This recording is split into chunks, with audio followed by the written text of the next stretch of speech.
يا مساء الفل. بصدر فرخة واحد بس هنعمل وليمة وشوية طواجن هتاكلوا صوابعكم وراها، اقتصادية وسهلة وكمان طعمها يتجنن. يلا بينا بسرعة نبدأ في الوصفة.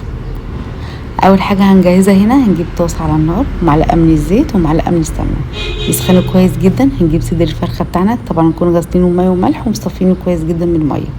بعد كده هننزل بصدر الفرخة. يا جماعة مش عايزين نقلبه هنا خالص، ياخد بس لون حلو كده من تحت علشان ما ينزلش الميه بتاعته. بعد كده نقلبه بقى الناحيه التانية.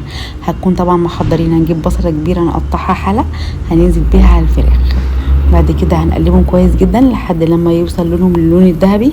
هنبدا بقى نضيف الخضار. الفلفل يا جماعه نضيفه في اي وصفه في الدنيا، نضيفه اخر حاجه علشان يكون كده محتفظ بطعمه، محتفظ بقيمته الغذائيه، وعشان ما يتبلش قوي معانا. احنا هنا كده عايزين يكون في قرمشه بسيطه، فيا دوبك هنشوحه كده تشويحتين 3، وهنضيف شويه ملح وفلفل اسود وشويه بابريكا.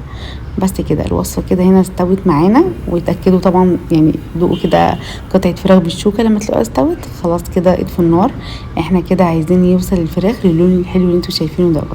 وهنا بقى احنا عايزين الطاسه تاني، فاحنا مش هنغسلها، احنا هنشيل بس الفراخ وعايزين شويه الدهون الموجودين فيها.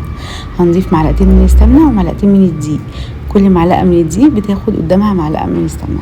بعد كده هنقلبها حلوه جدا لحد بس كده لما الدقيق يدوب في السمنه ونحمره شويه صغيرين. بعد كده هنجيب هنا فص من الثوم. الثوم يا جماعه بيعلي التست جدا في الوصفه دي، فما تستغنوش هنا عن الثوم.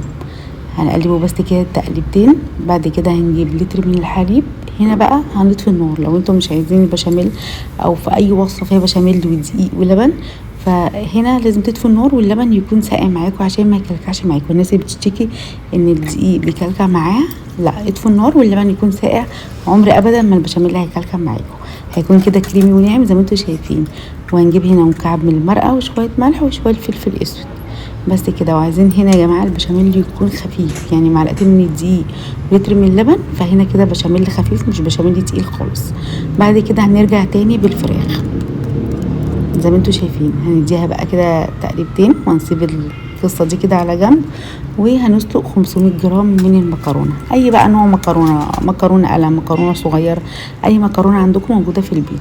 وهنا بس هنحط شويه ملح في الميه. يا جماعه ميه المكرونه بيكون عايزينها زي كده ميه البحر، يعني يكون مالحه شويه عشان المكرونه تطلع مظبوطه معانا.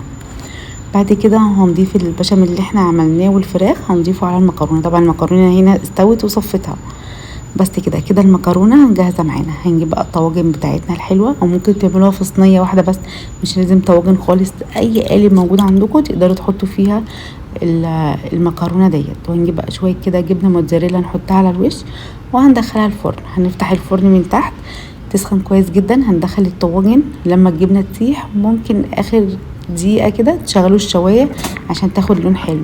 انا عندي هنا انا نسيتها شويه، فالجبنه الموتزاريلا خدت لون زياده شويه، فالافضل ان انتم ما تخليهاش تاخد لون قوي عشان تكون طريه معاكم كده زي ما انتم شايفين.